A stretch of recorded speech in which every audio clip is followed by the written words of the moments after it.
صراط الذين أنعمت عليهم غير المغضوب عليهم ولا الضالين آمين. السلام عليكم ورحمة الله وبركاته. أعوذ بالله من الشيطان الرجيم. بسم الله الرحمن الرحيم. الحمد لله رب العالمين، والصلاة والسلام على أشرف الأنبياء والمرسلين سيدنا ومولانا محمد وعلى آله وصحبه أجمعين.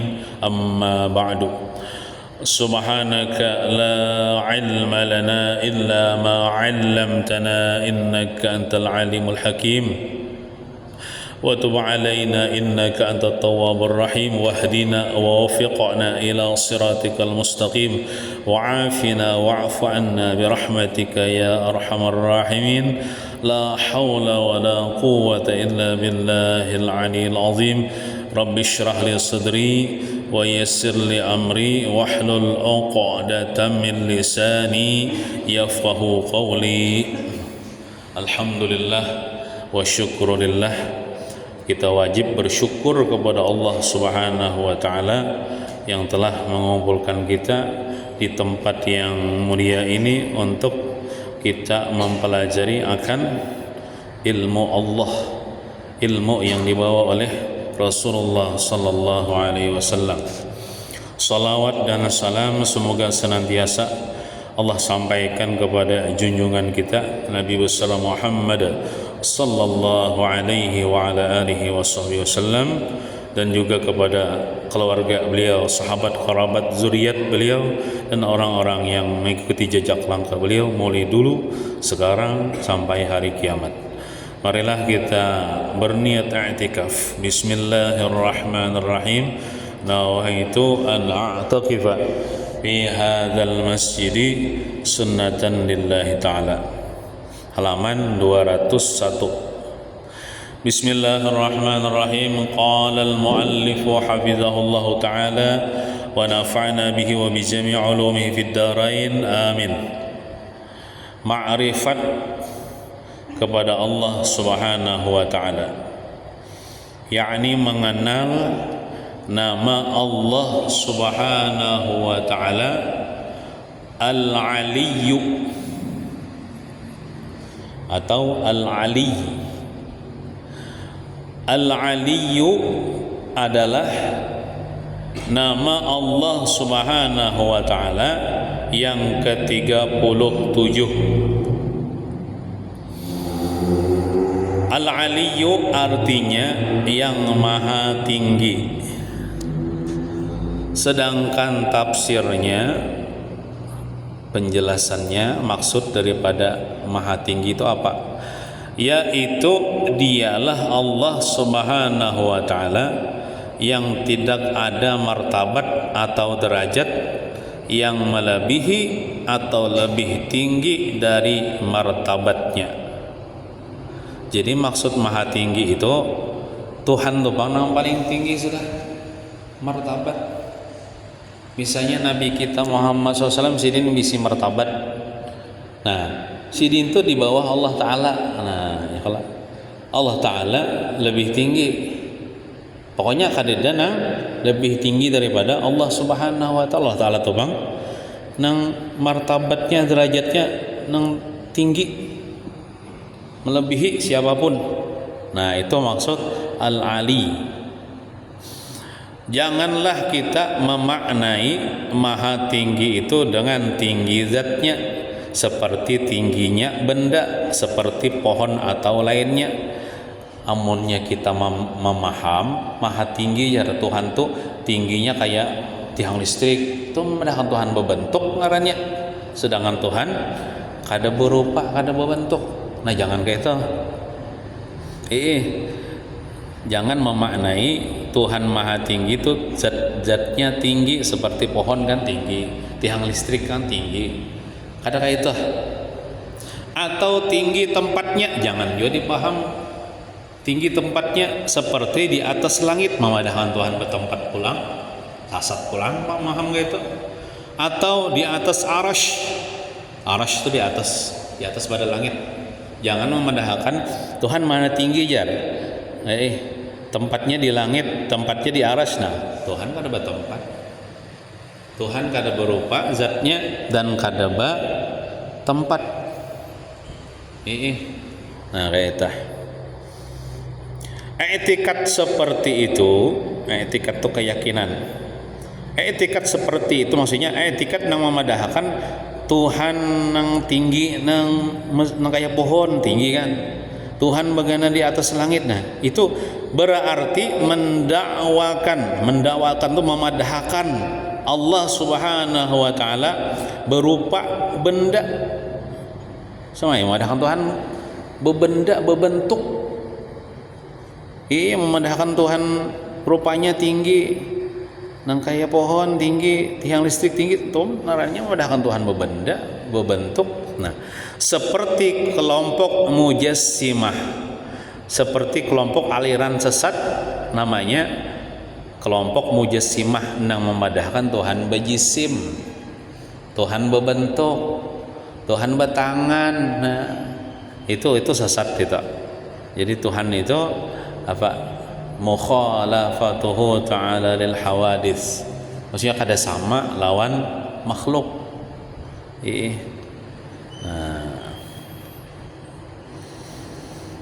Adapun yang maha tinggi itu martabat Allah Subhanahu wa ta'ala. Jadi yang maksud maha tinggi itu ialah martabatnya, pangkatnya, derajatnya, bukan zatnya, bukan tempatnya. Nah, gitu.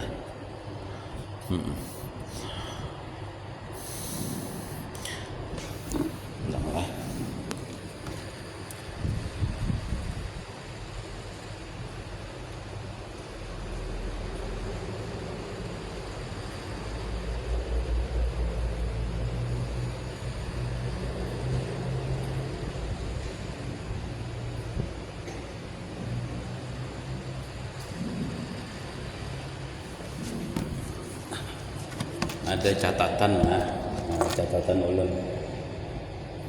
Kalau misalnya ada kalimat di kitabkah di manakah Allah fis sama aja,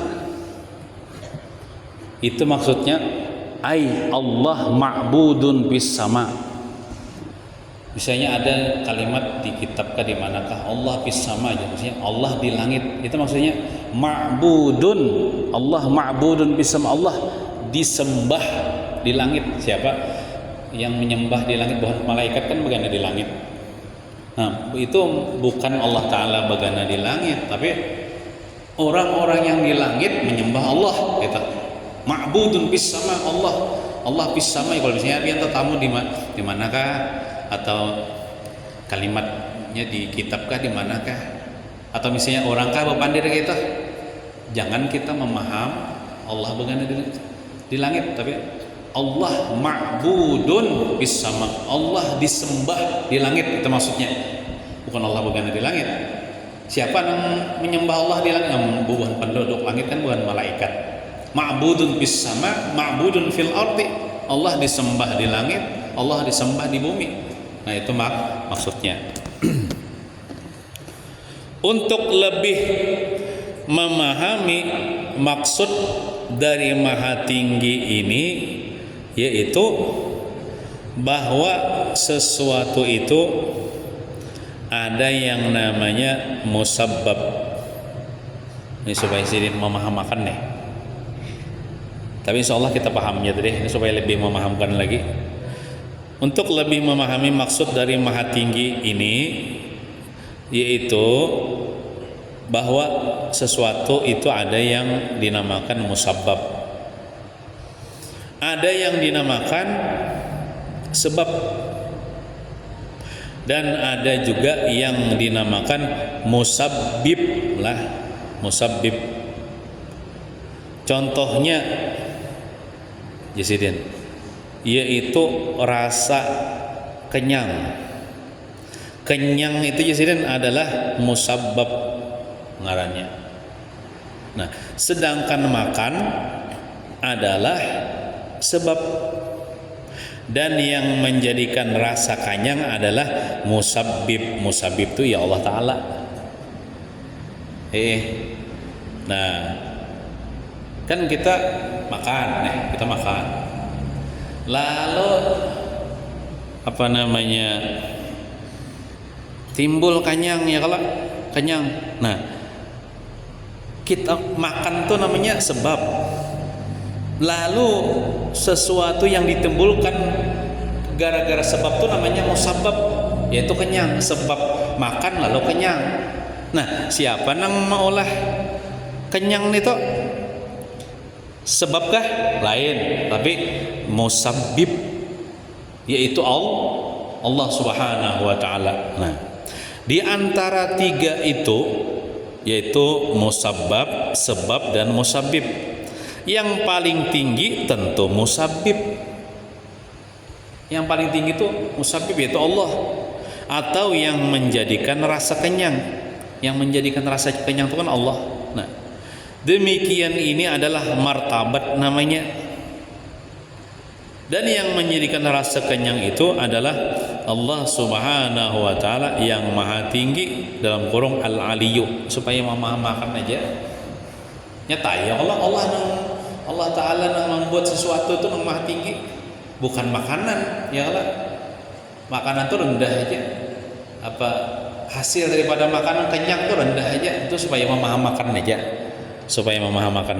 Nah, contoh lainnya seperti anak, ia adalah musabbab, sesuatu yang timbul gara-gara sebab. Musabbab itu timbul gara-gara sebab.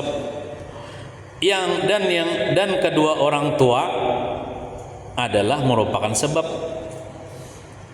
Kan mama abah kita nih, itu sebab adanya kita. Kita ini disebut dengan musabbab. Sebab mama abah kita ada, kita ada. Nah, itu. Nah, sebab bagi adanya anak. Ya Allah, mama abah kita nih sebab bagi adanya kita.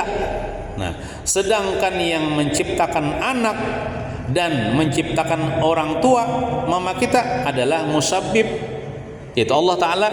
Nah, kedudukan musabbib inilah yang dikatakan al-ali, atau yang maha tinggi. Kadeda lagi yang lebih tinggi daripada itu. Kita sebagai anak namanya musabbab, mama abah kita sebab. Allah Ta'ala menciptakan mama kita dan kita itu disebut dengan musabbib. Orang nang maulah sebab, orang nang maulah musabbab. Nah, supaya paham aja tah. Tapi kayaknya kita yakin ya sudah bahwasanya Tuhan itu sudah yang paling tinggi, dah ada lain ya Allah. Nah, di dalam Al-Quran Allah Subhanahu wa Ta'ala menyebutkan dirinya Al-Aliyu, dan tiap kali menyebut nama itu, nama Al-Aliyu itu, Allah selalu sebelumnya disebutkan tentang ketinggian, mengesahkan sesuatu yang tinggi-tinggi, dan kehebatan, mengesahkan tentang sesuatu yang hebat-hebat. Kehebatan sesuatu, supaya jangan dikira bahwa sesuatu itu yang paling tinggi. Lalu kena ujungnya kena Allah sebut kena namanya Al-Aliyu. Nah, di ujung ayat itu Allah Subhanahu wa Ta'ala ialah menyebut namanya Al-Aliyu. Nah, salah satu contohnya yaitu firman Allah Subhanahu wa Ta'ala dalam surah Al-Baqarah, itu ayat kursi. Ayat kursi ini ayat yang paling afdal dalam Quran, itu ayatul kursi. Nah, di ayat kursi itu ada berbunyi nang di ujung-ujung ayat itu, wasi'a kursiyyuhus samawati wal arda wa la ya'uduhu hifdhuhuma wa huwal 'aliyyul 'azim. Artinya, kursi Allah Subhanahu wa Ta'ala meluasi langit dan bumi. Jadi Allah Ta'ala mengisahkan ada ngarannya makhluk di atas, tuh di atas langit kalah ngarannya kursi, ngarannya Tapi kursi itu bukan Tuhan begana bertempat berduduk di situ, ada kan kita sudah tahu tadi Tuhan itu ada bertempat. Cuma ada ngarannya kursi. Nah, kursi itu luasnya itu lebih luas daripada 7 lapis langit, lebih luas daripada 7 lapis bumi. Artinya gonal benar makhluk Tuhan ngarannya kursi itu. Nah, artinya hebat benar tuh makhluk Tuhan tuh hebat benar. Bahkan itu di atas ya tempatnya, artinya tinggi benar, hebat dan tinggi, luar biasa tak artinya tak.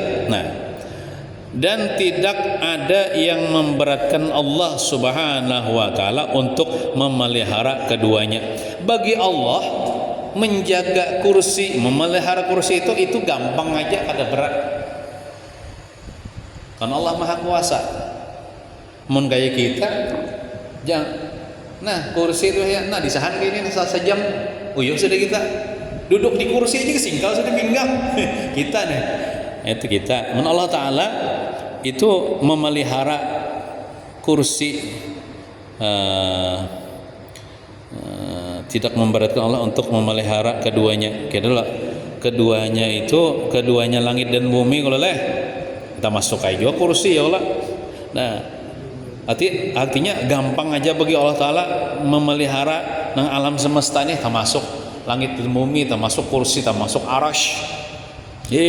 Dan dialah yang maha tinggi lagi maha agung. Nah, di ujung ayat ini Tuhan menyebutkan bahwa zatnya lah yang maha tinggi. Bagaimanapun ada misalnya makhluknya yang tinggi, yang hebat, maka Allah Ta'ala yang lebih hebat lagi, melebihi itu.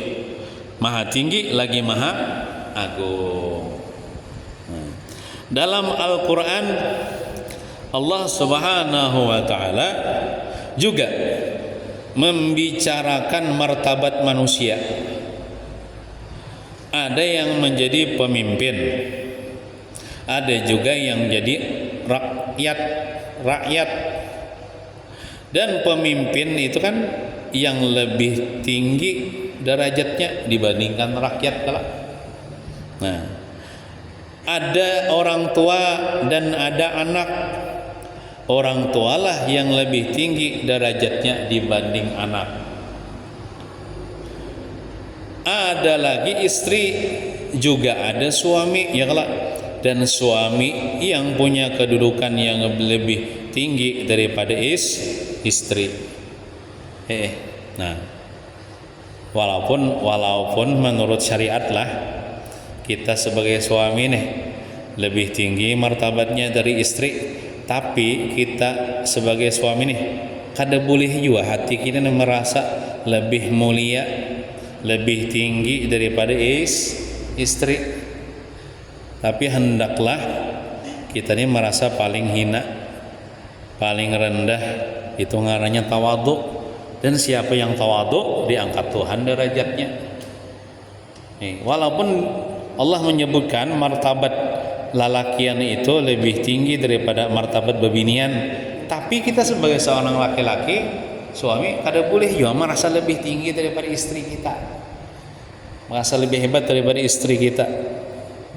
Namun kita merasa lebih hebat, berarti kita tuh yang hina. Tapi kalau kita tawadhu, maka man tawadha'a rafa'ahullah. Siapa yang tawadhu, Allah angkat derajatnya. Nah, setelah Allah Subhanahu wa taala menyebutkan orang-orang yang tinggi derajatnya, barulah Allah Subhanahu wa taala menyebut dirinya dengan Al-Aliyyu dengan ayat innallaha kana 'aliyyan kabira. Artinya bahwasanya Allah Subhanahu wa taala adalah yang maha tinggi lagi maha besar. Maksud yang dibicarakan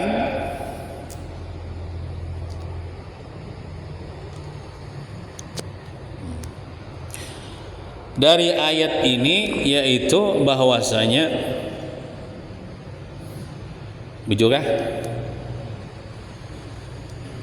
bahwasanya undang-undang atau keputusan siapapun yang lebih tinggi martabatnya dari kita, jika bertentangan dengan undang-undang atau keputusan Al-Aliyyu yaitu Allah, maka tidak boleh kita taati.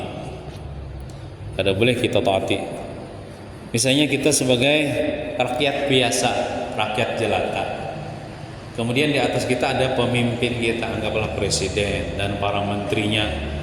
Dia membuat hukum, membuat undang-undang. Tapi ingat, hukum Allah di atas hukum mereka yang buat. Mereka pemimpin kita tuh. Kalau hukum pemimpin kita tuh bertentangan dengan hukum Allah, jangan dipakai. Karena hukum Allah itu sudah hukum yang terbaik, itu sudah hukum yang paling tinggi. Ada yang lebih tinggi daripada hukum Allah Subhanahu wa ta'ala. Nah, misalnya kita sebagai orang anak, berarti di atas kita tuh mama abah kita tuh, berarti martabat kita ini di bawah mama abah kita. Misalnya mama abah kita mengolah peraturan ini kesana anak-anaknya, ingat, kalau peraturan sidin itu bertentangan dengan hukum Allah, jangan dipakai. Karena Allah Ta'ala punya hukum yang lebih tinggi. Amun sesuai pakai aja, mau kada sesuai jangan dipakai. Misalnya istri itu martabatnya di bawah daripada lakinya. Lalu lakinya ini mulai peraturan dalam rumah tangga ini, tapi bertentangan dengan hukum Allah, jangan dipakai. Hukum Allah Ta'ala memang sudah yang terbaik. Bila malain ini daripada hukum Allah, bertentangan dengan Allah, jangan dipakai. Ada boleh si suami istri itu taat kepada laki kalau peraturan laki itu bertentangan dengan peraturan undang-undang Allah Subhanahu wa ta'ala. Kita sebagai rakyat ada boleh taat kepada pemerintah kalau undang-undangnya itu bertentangan dengan hukum Allah Subhanahu wa ta'ala.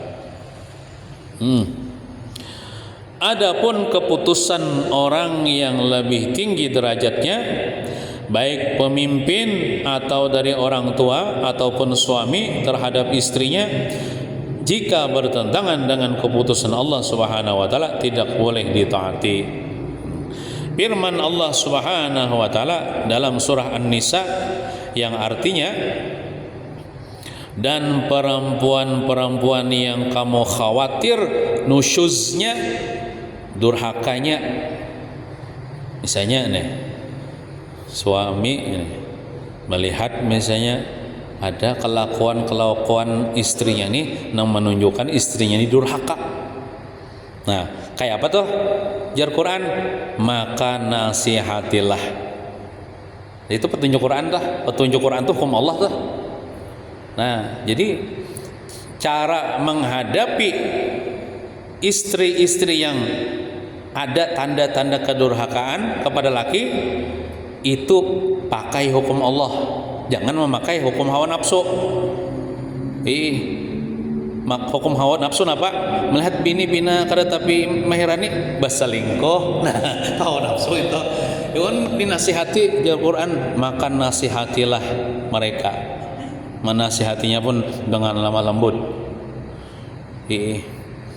Nusyus disitulah contohnya dibawai jima atau kadahakon, itu nusyus. Amunnya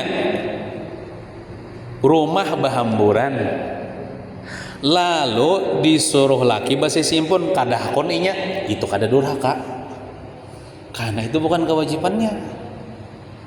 Misalnya kita datang begawi atau datang dari mana rumah, sekalinya bini belum memasak, guring bini nih, omanya bangun memasak ulah pada parut nah, lalu bini kita kada akun memasak, itu kada durhaka, karena memasak itu kada wajib baginya. Jadi maksud nusyus inilah bisa ini keluar rumah tanpa izin laki atau dibawa jima kada akun, itu nusyus. Itu namanya durhaka. Maka nasihatilah mereka, nasihati mereka, sampaikan hadis Nabi, artinya bila pian kada akon malayani laki, apalagi sampai subuh nih, malaikat melaknat tahunlah pian, dilaknat malaikat. Nah, nasihati kayak itu contoh. Atau bila pian keluar rumah kada diizini laki, selama pian keluar itu pian didoakan malaikat supaya dapat laknat Allah pian. Nah, nasihatinya kayak itu contohnya. Nah, maka nasihatilah mereka. Seandainya dinasihati tetap juga ada hakon. Nah, pilihan yang kedua, dan pisahkanlah diri dari tempat tidur mereka. Artinya guring kada saranjang atau guring kada sakamar. Memberi pelajaran nih, memberi peringatan kepada inya nih. Bila guring misalnya kada hakon sakamar, tiwas misalnya kada masih on laki. Nah, itu caranya. Seandainya kada sakamar juga, kada sabaguringan juga, tatap juga melawan bini nih, nusus teh. Nah, dan pukullah mereka. Pukul nih kan ibaratnya tuh kada wajib juga memukul nih. Bila kamu nak memukul boleh, namun kan memukul bagus lagi, memaaf lakinya nih. Tapi ngatakan di dalam kitab disebutkan memukulnya tuh jangan pakai ulin, jangan pakai balok, pakai kain, pakai sapu tangan, kain sapu serbet, nah kain nah pukul kayak itu aja. Memukulnya kan kada boleh di muha. Namun memukul pakai kain, memukul kan kayak itu sakit lah kira-kira, kada sakit kada. Kan daripada benar memukul tuh yang ianya memberi peringatan lawan inya. Kada memukul, tampar, ya kalau itu namanya KDRT, itu pelanggaran pulang ina, bisa dilaporkannya ina, masuk penjara lakinya. Nah, pukulnya tuh kan pukulnya kada boleh dimuha. Kemudian memukulnya tuh pakai ya paling pas pakai sapu tangan, dan memukulnya tuh kan kada wajib juga. Dibolehkan aja, seandainya kada memukul bagus lagi, seandainya memaafkan bagus lagi. Nah, jadi kan itu tartibnya nih. Kadang langsung pukul kada kawa, dinasihati dulu. Namun kada mampan dinasihati pisah ranjang. Namun kada mampan juga hanya dipukul. Nah, kemudian jika mereka mentaatimu, lalu misalnya kita contohnya memberi nasihat, inya mau taat. Atau misalnya dengan pisah ranjang hanya mau taat, atau dengan dipukul hanya mau maasi bahasa kita lah, maasi bahasa Arab itu maksiat. Maunya taat dengan kita, maka janganlah kamu mencari-cari jalan untuk menyusahkan mereka. Sudah, punya maasi, punya taat itu sudah. Jangan mencari-cari kesalahannya lagi, jangan mengungkit-ungkit kesalahannya lagi. Nah, sesungguhnya Allah Subhanahu wa taala Maha tinggi dan Maha besar. Kan Al-Aliyyu ya kalah. Nah, iya tadi nang ayat nang di sebelah tadi kalah, innallaha kana 'aliyan kabira. Nah, itu mengisahkan tentang bagaimana dalam rumah tangga deh menghadapi perangai kada bagus bagi istri nih. Sepertinya keluar rumah tanpa izin laki atau menolak ajakan suami ketika diranjang. Nah, itu caranya. Dalam ayat ini Allah Subhanahu wa taala membicarakan bahwa kedudukan seorang suami lebih tinggi dari istri. Namun di atas derajat suami yang tinggi ada yang lebih tinggi. Siapa? Allah Ta'ala ya Allah. Maka suami pun mesti tunduk kepada hukum orang yang lebih tinggi. Nah, makanya suami ini tuh harus memakai hukum yang lebih, orang yang paling tinggi siapa? Allah Ta'ala. Dalam rumah tangga memakai hukum Allah Ta'ala ketika menghadapi bini yang kurang bagus akhlaknya. Jangan maulah peraturan seorang. Ikamlah bila kada melayani aku kupasong. Nah, itu tuh maulah hukum seorang katanya itu. Jolim gina, dipasong gina atau di kayak apa kan dipukuli kan. Nah, jangan. Hukum Allah yang dipakai. Karena hukum Allah Ta'ala paling bagus sudah. Paling adil sudah. Nah, pengertian durhaka seorang istri ada dua. Ada secara umum dan ada yang terkait atau tergantung keadaan.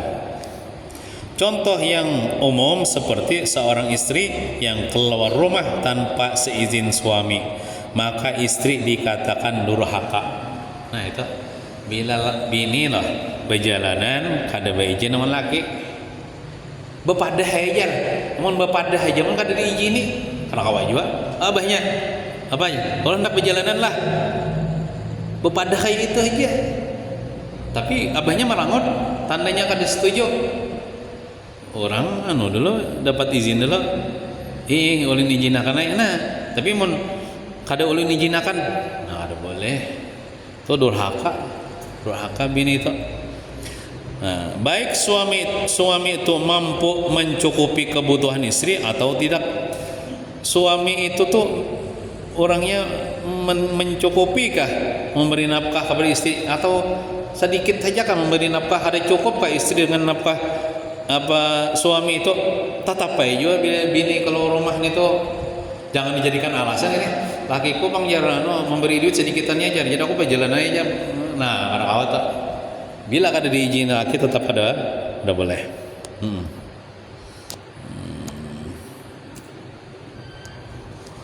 Adapun durhaka istri yang terkait keadaan seperti seorang istri yang tidak mau melayani suaminya. Ini kalau tidak ada uzur lah.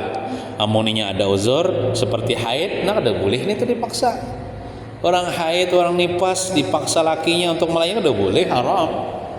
Karena hukum Allah di atas segalanya. Hukum Allah apa? Kada boleh menjima perempuan yang lagi haid.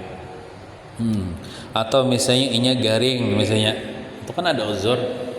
Tapi lamun inya sehat saja, kada haid kada nifas, nah lalu kada melayani laki, itu durhaka. Kada melayani diranjang nih maksudnya. Ini bisa membuat istri jadi durhaka apabila sudah mencukupi segala kebutuhan sang istri yang diwajibkan terhadap suami. Nih kalau ini kan ini apa namanya, suami nih sudah mencukupi nafkah kepada istri nih, sekalinya menolak nang jimaan itu, nah itu durhaka.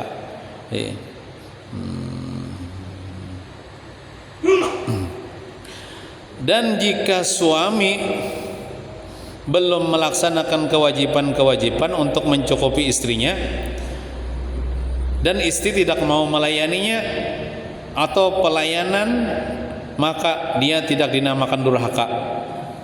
Misalnya nih, lakinya nih kada melaksanakan kewajiban kepada istrinya, kada mencukupi kebutuhan istrinya nih, lalu istrinya nih kada kon melayani, itu kada durhaka bini ya, kada durhaka bini.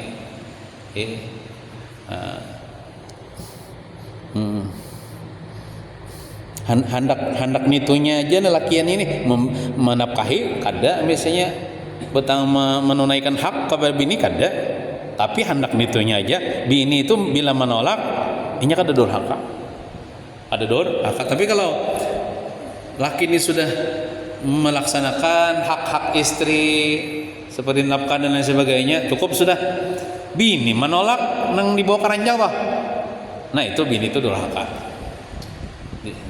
bini itu. Nah, dalam ayat di atas disebutkan, jika kamu lihat perempuan itu durhaka, maka nasihatilah. Nah kayak tolak sikap suami ini, nasihatilah. Jika dinasihati masih juga durhaka, maka pisahlah tempat tidur. Ada siapa guringan? Nah, kayak apa reaksinya nih? Apakah bisa bini nih gelisah pada laki dihiganya nih, nah lalu membaiki laki, misalnya minta maaf pun laki, nah ya Allah, makanya pisahilah tempat tidur. Dan jika masih juga dipisahi tempat tidur, tetap juga kada hakun dibawa ini tuh, nah baru pukulan sekedar tanda marah dengan kain umpamanya, ya Allah, dengan kain di sini, bukan dengan kayu, ya dengan sapu tangan, misalnya tandanya marah aja, bukan menyakiti fisiknya, bukan mencederai, melukai fisiknya, tandanya marah aja. Atau pakai tangan kada apa jawaban, asal jangan genjang.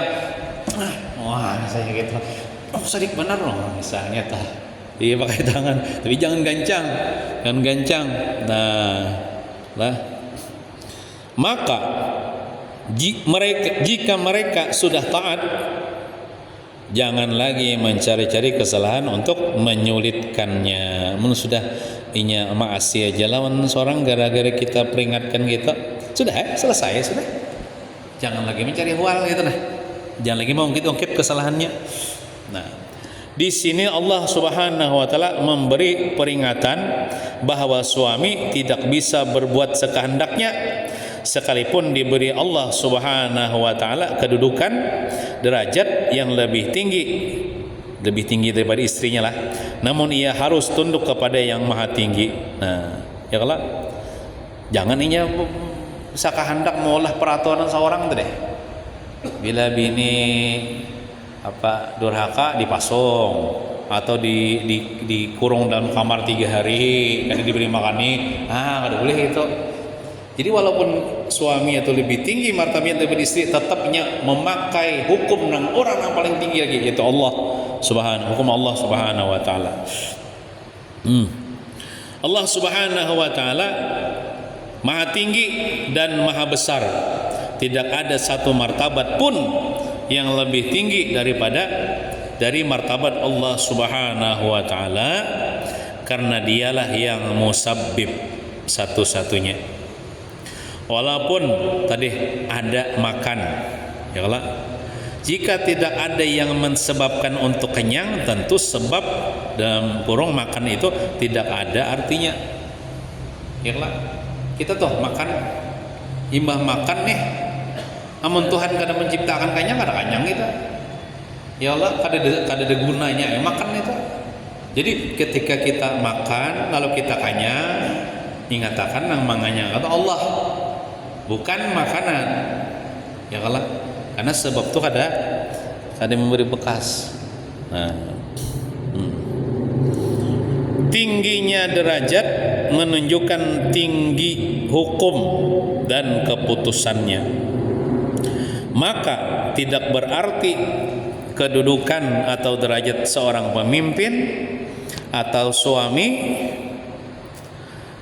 dan orang tua jika sudah bertentangan dengan keputusan hukum Allah Subhanahu wa taala yang maha tinggi derajatnya. Kan tadi misalnya orang tua nih lebih tinggi martabatnya daripada anak. Ya kalau tapi kalau orang tua ini kada memakai hukum Allah, maka tinggi derajatnya itu kada ada gunanya, itu nah. Jadi kada membuat dia mulia. Orang yang tinggi derajatnya itu dia mulia kan dia memakai hukum Allah. Itu suami itu kan tinggi martabatnya daripada istri. Tapi kalau inya kada memakai hukum Allah dalam menghadapi istrinya nih, maka tinggi martabatnya itu kada ada gunanya, kada membuatnya mulia. Jadi orang yang punya pangkat tinggi, contohnya misalnya pemimpin negara, presiden itu bisa mulia kalau dia memakai hukum Allah dalam mengurus rakyatnya. Orang tua mulia kalau dia memakai hukum Allah dalam mendidik anaknya. Suami mulia kalau dia memakai hukum Allah dalam membimbing istrinya. Nah, apabila kita sudah beriman atau percaya dengan nama Allah Subhanahu wa taala Al-Aliyyu, bukan cuma beriman, kita mempelajari tadi ya Allah, yaitu ya Allah yang maha tinggi martabatnya, hukumnya tinggi juga dan keputusannya tinggi juga. Maka kita dituntut disuruh dalam agama untuk menjadikan diri kita menjadi orang yang punya martabat yang tinggi di sisi Allah Subhanahu wa taala. Ingat, di sisi Allah lah, bukan di sisi manusia. Kita disuruh dalam agama untuk mengusahakan supaya kita ini punya martabat, punya derajat yang tinggi di sisi Allah Subhanahu wa taala. Itu amaliyahnya daripada nama Allah Al-Aliyyu. Sedangkan makhluk cuma ada 2 derajatnya, derajat sebab dan musabbab. Jika kita menjadi musabbab, kita jadi orang yang rendah. Dan jika kita menjadi sebab, kita menjadi orang yang tinggi. Jadikanlah diri kita asbab lil khairat, artinya sebab dari segala kebaikan bagi makhluk Allah Subhanahu wa taala. Misalnya kita hidup di kampung nih, kita jadikan sebab kita orang dapat hidayah. Kita jadikan diri kita sebab orang dapat keamanan. Contoh misalnya kayak pejabat polisi misalnya, Allah hendaklah polisi itu jadikan dirinya itu sebab orang di kampungnya aman, di daerahnya aman, tidak ada maling, tidak ada perampok. Itu. Nah, pokoknya apapun profesi kita, apapun gawe kita, hendaklah kita menjadi sebab bagi segala kebaikan. Orang itu dapat kebaikan sebab kita. Orang itu dapat untung sebab kita. Pokoknya bagi sebab bagi kebaikan bagi makhluk Allah Subhanahu wa taala. Seseorang belum dinilai sebagai orang ali.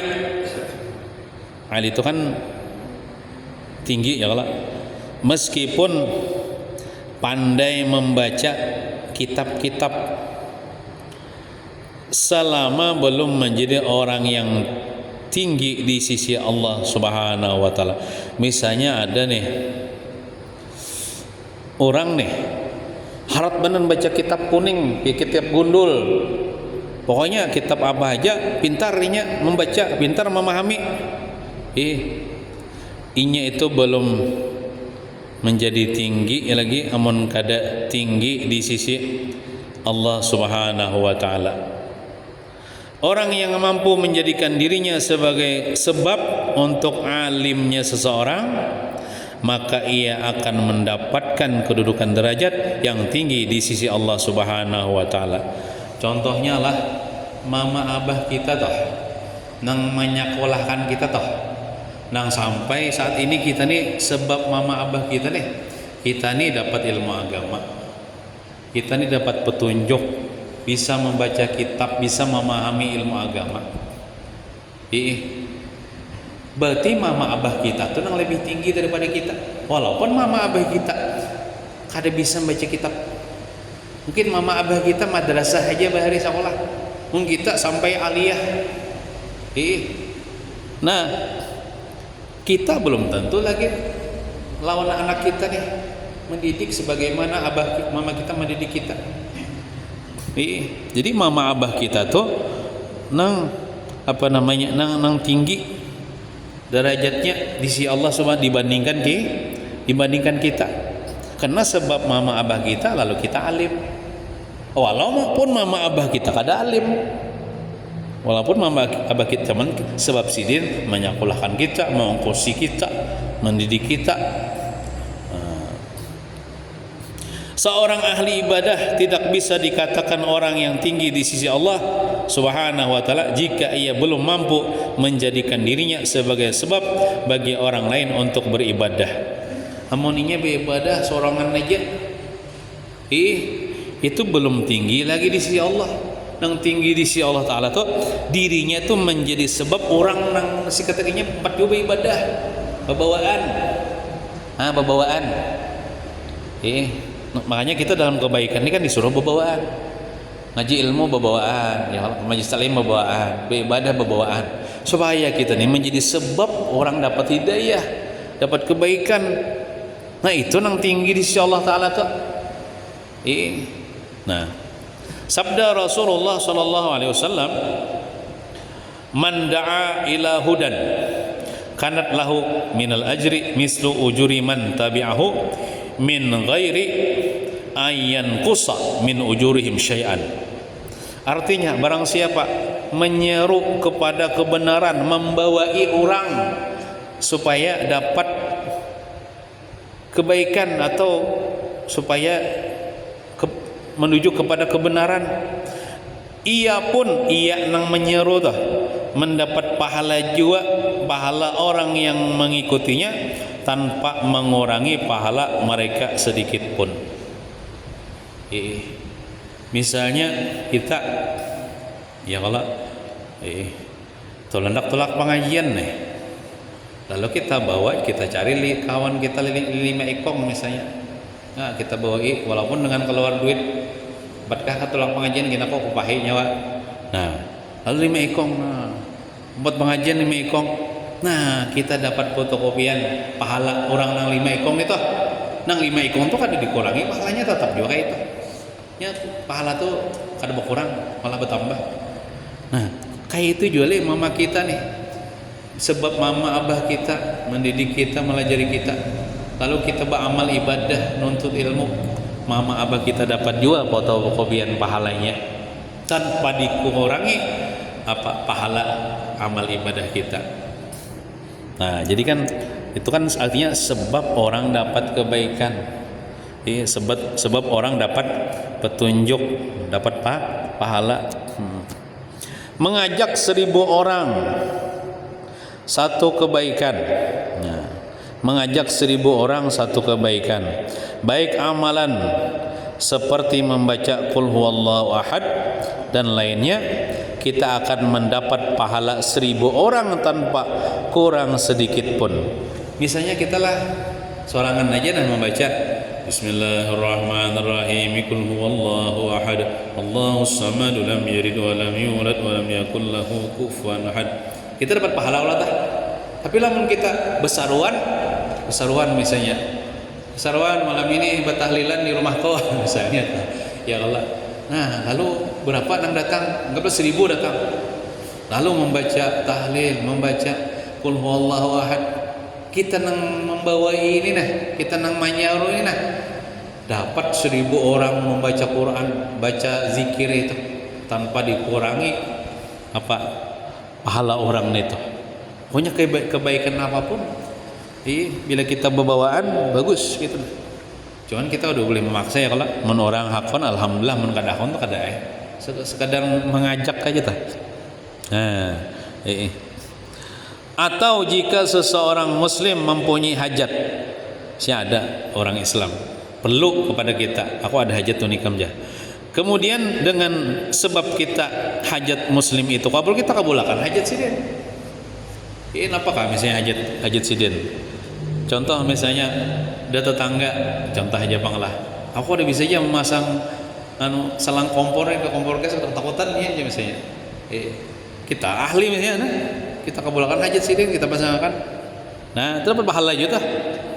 Maka kita akan menjadi orang yang tinggi di sisi Allah Subhanahu wa ta'ala. Apalagi hajat orang nih lajari pangnya, aku rukun sembahyang itu kan perlu benar tuh padu ain tuh, lalu kita lajarinya nih, nah lalu inya bisa sembahyang nih, lalu inya sembahyang nih, nah kita tuh menjadi sebab orang dapat hidayah.